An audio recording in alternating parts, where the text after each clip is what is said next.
চব্বিশের গণ অভ্যুত্থানের সতীর্থদের মধ্যেই কি তবে যোজন যোজন দূরত্ব? 1 মাস আগে গঠিত হওয়া সরকারের বিরুদ্ধে এবার রাজপথে নামার হুঁশিয়ারি দিলেন জাতীয় নাগরিক পার্টির আহ্বায়ক ও বিরোধী দলীয় চিফ হুইপ নাহিদ ইসলাম। তার অভিযোগ, ক্ষমতার স্বাদ পেয়ে সাধারণ মানুষের ত্যাগের কথা ভুলে গেছে বিএনপি। নাহিদ ইসলামের দাবি, জুলাই বিপ্লবে সবচেয়ে বেশি রক্ত দিয়েছে শ্রমজীবী মানুষ, অথচ বর্তমান সরকার সংস্কারের ওয়াদা ভুলে গিয়ে 24-এর আকাঙ্ক্ষাকে অবজ্ঞা করছে। শুধু তাই নয়, প্রধানমন্ত্রী তারেক রহমানকে জবাবদিহির আওতায় আনতে হবে এবং জুলাই সনদ বাস্তবায়নের দাবিতে নতুন জাতীয় ঐক্যের ডাক দিয়েছেন এনসিপির শীর্ষ নেতা। শ্রমিক কল্যাণ ফেডারেশনের সম্মেলন থেকে রাজপথে নামার প্রস্তুতির আহ্বান জানিয়েছেন নাহিদ।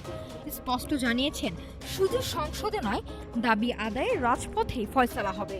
ইনসাফ ভিত্তিক সমাজ শ্রমিকের হিস্সা নিশ্চিত করতে প্রয়োজনে গড়ে তোলা হবে আরও একটি গণ আন্দোলন।